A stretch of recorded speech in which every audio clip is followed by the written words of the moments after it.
নমস্কার, আমি অমিত। আমরা ষষ্ঠ অধ্যায়ের বিজ্ঞান বিষয় নবম অধ্যায়ের আলো গঠনের পরবর্তী টপিক নিয়ে কথা বলছি। হচ্ছে দর্পণের সৃষ্ট প্রতিবিম্ব। অর্থাৎ দর্পণ বলতে আয়না। আয়নার মধ্যে যে প্রতিবিম্বটা তৈরি হয়, প্রতিবিম্ব বলতে অর্থাৎ আমি যদি আয়নার সামনে দাঁড়াই তাহলে আমার যে অবয়বটা দেখা যায় সেটি হচ্ছে প্রতিবিম্ব। তাহলে এই আমার সাথে ওই অবয়বের ওই যে আমাকেই দেখা যাচ্ছে, তাহলে এটার মধ্যে ওটার মধ্যে কি কি বৈশিষ্ট্য থাকে, কি কি মিল থাকে, সেই বিষয়টাই আমরা বোঝার চেষ্টা করবো যে দর্পণের সৃষ্ট প্রতিবিম্বের ক্ষেত্রে কি কি বৈশিষ্ট্য থাকে সেটা আসলে আমাদেরকে জানতে হবে। যেমন আমি আয়নার সামনে দাঁড়ালাম, এই হচ্ছে আয়না এবং এটা হচ্ছে আমি। তাহলে এইখানে ঠিক আমাকেই দেখা যাবে। এখন জানতে চাইবো যে আসলে বাস্তব আর হচ্ছে প্রতিবিম্বের মধ্যে পার্থক্যটা কি, কি কি বৈশিষ্ট্য থাকে। বৈশিষ্ট্য হচ্ছে যার প্রতিবিম্ব, অর্থাৎ এটা একটা বস্তু হতে পারে, ব্যক্তি হতে পারে, তো যার প্রতিবিম্ব আয়নার মধ্যে তৈরি হচ্ছে সেটা আর এটা কি সমান আকৃতির হয়? প্রথম প্রশ্ন। অর্থাৎ আমি 5 ফুট 4, তাহলে এটাও কি 5 ফুট 4? আমাকে যেমন দেখাচ্ছে মোটা চিকন কালো, এটা কি তাই? এটা আসলে এই প্রশ্নটা করার জন্য তাহলে তুমি সামনে দাঁড়িয়ে দেখো বা আমি সামনে দাঁড়িয়ে বইয়ে যেটা লেখা আছে সেটাকে সত্য কিনা সেটা বোঝার চেষ্টা করি। হ্যাঁ, যদি আয়নার সামনে দাঁড়ায় তাহলে দেখা যায় আমি ঠিক যেরকম আমি যে উচ্চতা সেটাও ঠিক ওরকমই দেখায়, অর্থাৎ সমান আকৃতির থাকে। আমি যে ধরনের হই এটাও ঠিক তাই প্রকাশ করি। তাহলে হচ্ছে আমি প্রথম বৈশিষ্ট্য কি পাই, যে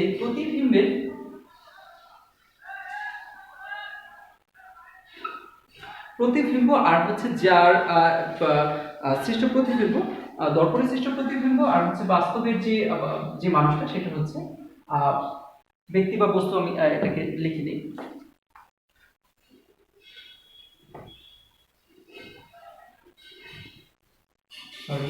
দর্পণে সৃষ্ট প্রতিবিম্ব, দর্পণে সৃষ্ট প্রতিবিম্ব সেটা ব্যক্তি হোক বা বস্তু, যারই অবয়ব হোক, যারই প্রতিবিম্ব হবে, ব্যক্তি বা বস্তু সম আকৃতির হয়, অর্থাৎ সমান আকৃতির থাকবে। এই হচ্ছে প্রথম বৈশিষ্ট্য। সেকেন্ড, আমি আয়না থেকে যতটুকু দূরে, ওই যে বিম্বটা আছে সেটা কি আয়না থেকে ঠিক ততটুকুই দূরে? আমি যদি এখানে 3 সেন্টিমিটার দূরে থাকি তাহলে সেটাও কি 3 সেন্টিমিটার দূরে?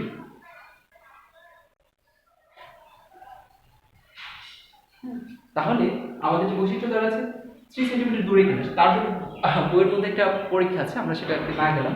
তো আমাদেরকে এখন যে বৈশিষ্ট্য জানা দরকার, হ্যাঁ, দর্পণে সৃষ্ট প্রতিবিম্ব এবং ব্যক্তি বা বস্তু দর্পণ থেকে, অর্থাৎ দর্পণ থেকে ব্যক্তি বা বস্তু যতটুকু দূরত্বে থাকে, ঠিক একইভাবে প্রতিবিম্ব আয়না থেকে দর্পণ থেকে ঠিক ততটুকু দূরত্বই থাকে, অর্থাৎ সমদূরত্বে বিদ্যমান থাকে। ঠিক আছে? অর্থাৎ দর্পণে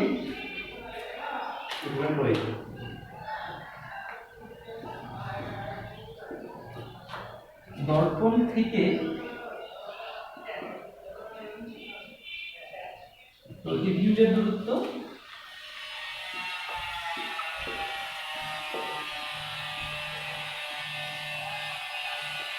দর্পণ থেকে যে ব্যক্তি বা বস্তুর বিম্ব তার সমান দূরত্ব সমান।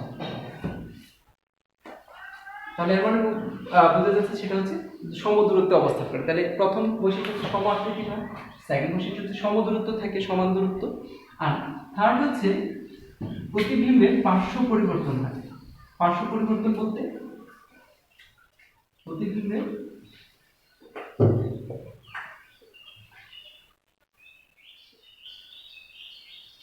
পার্শ্ব পরিবর্তন বলতে এটা বোঝাচ্ছে যে আমি যদি আয়নার সামনে দাঁড়াই তাহলে আমার বাম হাতটাকে, এটা যদি বাম হাত হয়, বাম হাতটাকে কিন্তু আয়নার মধ্যে ডান হাত মনে হবে, এবং আমার ডান হাতটাকে আয়নার মধ্যে বাম হাত পরিবর্তন হবে। তাহলে এটা কি পরিবর্তন হয়ে যাচ্ছে? দিক পরিবর্তন হয়ে যাচ্ছে। এই জন্য প্রতিবিম্বের পার্শ্ব পরিবর্তন হয়।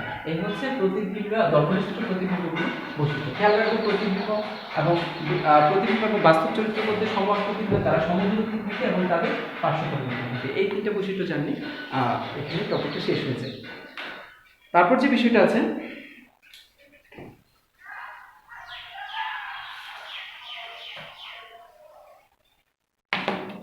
কিছু আলোর ঘটনা, তার মধ্যে থেকে একটা সিলেকশন করছি, সেটা হচ্ছে পেরিস্কোপ। পেরিস্কোপটা কি? হ্যাঁ, পেরিস্কোপ হচ্ছে একটা কাচের নল, যেটা আসলে এরকম আকৃতির থাকে।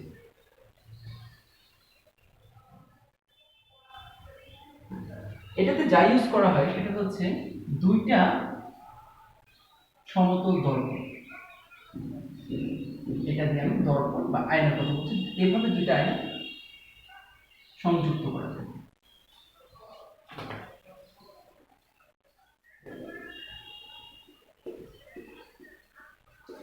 এবং এই দুইটা আয়নার যে মধ্যবর্তী যে কোণটা থাকে, যে কৌণিক অবস্থানে সংযুক্ত করা থাকে, সেটা হচ্ছে 45 ডিগ্রি। এটার কাজটা কি? এটার কাজটা হচ্ছে আমি যদি দূরে অনেক ভিড়ের জন্য কোনো কিছু দেখতে না পাই, তাহলে যদি আমি এটাকে, যেমন এই পাশে যদি আমার চোখটা থাকে, তাহলে কিন্তু স্বাভাবিকভাবে কোনো ভিড়ের কারণে কোনো কিছু দেখতে পাচ্ছি না, দূরের জিনিস, সেটাকে দেখার জন্য অনেক যদি দেখতে চাই, তাহলে আমি যদি এই পেরিস্কোপটাকে চোখে রেখে আমি ওই জিনিসটাকে দেখার চেষ্টা করতে, হলে ভিড়টাকে কাটিয়ে আমি কিন্তু ওইখান থেকে, ওই বস্তুটার থেকে আলো সেখানে আসবে, সেখান থেকে আলো এই দর্পণে প্রতিফলিত হয়ে এখানে চলে আসবে, প্রথম দর্পণ থেকে দ্বিতীয় দর্পণে, তারপর সেখান থেকে আমাদের চোখে আসবে। তাহলে দুইবার দুইটা প্রতিফলন তো হচ্ছে। দুই প্রতিফলনকে কাজে লাগিয়ে, ওই সেন্সটাকে কাজে লাগিয়ে, যে কোনো জিনিস আমরা দূর থেকে দেখার জন্য এবং কোনো ভিড়ের কারণে যদি কোনো কিছু দেখা না যায়, দেখতে সমস্যা হয়, তার জন্য দূরের জিনিসটা স্পষ্ট দেখার জন্য পেরিস্কোপটাকে ব্যবহার করা হয়। তাহলে পেরিস্কোপটা কি? পেরিস্কোপটা হচ্ছে একটা কাচের নল, যেখানে দুইটা সমতল দর্পণ ব্যবহার করা হয় এবং সমতল দর্পণগুলোকে 45 ডিগ্রি অ্যাঙ্গেলে রাখা হয়, তাতে করে যে রশ্মিটা আমাদের এখানে প্রতিফলিত চোখে আসবে, সেটা 90 ডিগ্রি অ্যাঙ্গেলে, অর্থাৎ সমকোণে প্রতিফলিত হয়ে আমার চোখে আসে, তাতে করে আমি ওই বস্তুটাকে স্পষ্ট দেখতে পাই। এই হচ্ছে আমাদের কিছু আলো গঠনের মধ্যে যেটা ছিল, তার মধ্যে পেরিস্কোপের গঠনটা বর্ণনা করতে হবে। আমাদের দর্পণ সৃষ্ট প্রতিফলন এবং পেরিস্কোপ এটা পর্যন্ত শেষ। আর নেক্সট ক্লাসে আলোর বিষয় নিয়ে আরো অনেক কিছু আছে। প্রতিফলন বিষয়টা একটু জানে রাখলে প্রতিসরণ আছে। তো এই ছিল আজকের ক্লাস। সবাই ভালো থাকবা, ধন্যবাদ।